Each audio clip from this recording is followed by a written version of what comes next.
Is there any way that this can be fixed between now and 30th of November? Not possible, unfortunately.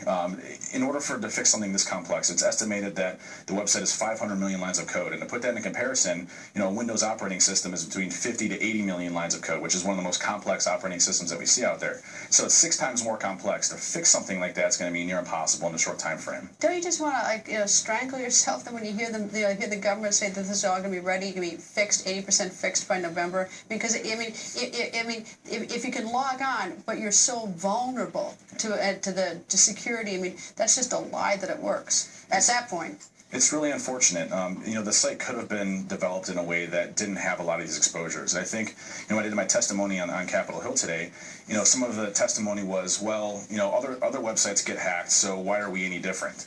And if we're at that point and we're debating that, then we've lost our motive around security, and security isn't doing its job on fixing those issues. And we can protect against hackers. We can protect individuals, and we owe it to Americans to protect this infrastructure and protect the data that's on it, because it's our personal information, not the government's. All right, it's been up 6 weeks. Has it been hacked so far? Well, that's hard to tell, but it looks like it.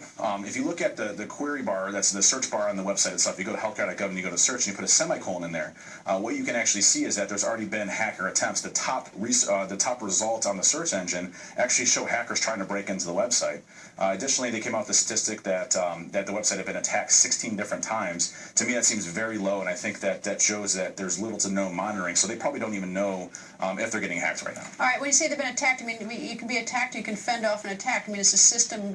Maybe there have been 16 attacks, but has the system managed to successfully fight off 16 attacks? So we should see that as a success. We don't know enough information about it. They said that they were able to prevent a denial of service attack, which is about as rudimentary as an attack as you can get. I think that if you look at statistics, you would say that most websites on average receive about 30 to 40,000 different types of attacks a month. Something as popular as healthcare.gov is going to exhibit a lot more than that. So if they're only seeing 16 of these, it means that a lot of those are going undetected, and they probably have already gotten access to the site or are working on getting access to the site. Would you ever sign up at this point? Absolutely not. No chance. You didn't hesitate? No chance. Knowing the security around the infrastructure itself, how it was rushed out the door, and the exposures that we're seeing now, and this is just, I got an email right in the middle of the congressional hearing of someone saying, hey, I have another 30 findings for you to be able to 30 vulnerabilities on the website, for you to... While you're in the hearing. While I'm in the hearing. And it's like, okay, so you have this amount of exposures, and we're not even doing hacking. We're just looking at it from an outside view, not any type of hacking whatsoever, and we can see all these exposures. It's pretty bad. Well, it's amazing when you listen to those 4 out of 4 who say that that it doesn't work and that won't get fixed and everything. It's not even 3 and 1, but it's 0 and 4. Anyway.